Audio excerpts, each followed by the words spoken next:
In any city, in any country, go to any mental institution or halfway house you can get yourself to.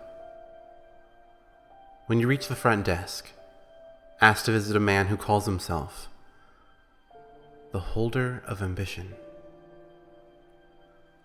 The sound that escapes the mouth of the worker will be so slight and betrays so little reaction that you may not be sure there was any reaction at all. They will lead you towards a stair that only travels upwards and is lit by many windows. At the top of these stairs, the worker will leave you to travel the hallway alone, and the calm of the window-lit hallway will seem eerie and unsettling. Should you see a shadow travel along the wall, do not follow it, for it is the one thing that will lead you to where you do not wish to go, to a place that you can't hope to return from, to a place of your own silent fears and failures. No matter what form it takes, how it teases and taunts your dreams with the greatest of your desires and hopes. Do not even let your eyes tempt you to where it leaves. If you make it to the end of the hallway without losing sight of your goal, you will see an open doorway with no locks, no bolts, and no restraints, waiting for you with a soft light. If you choose not to enter it,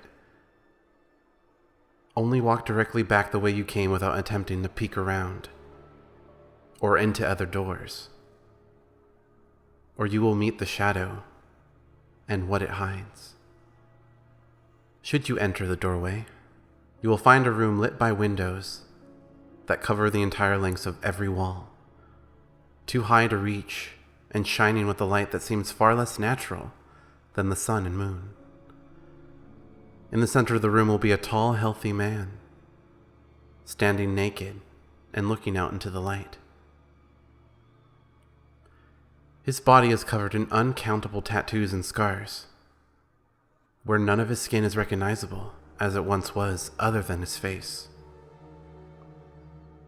Should you look where he looks, you will see nothing and learn nothing. He will react to no act or words other than to the question, what joins them together? The man will turn to look you in the eyes. Do not meet his gaze, or you will lose yourself in his soulless eyes for eternity, if you are not prepared. If you can meet his gaze without the slightest doubt of your intentions, he will begin to speak in a low tone, speaking almost as if his entire story is comical or means nothing at all.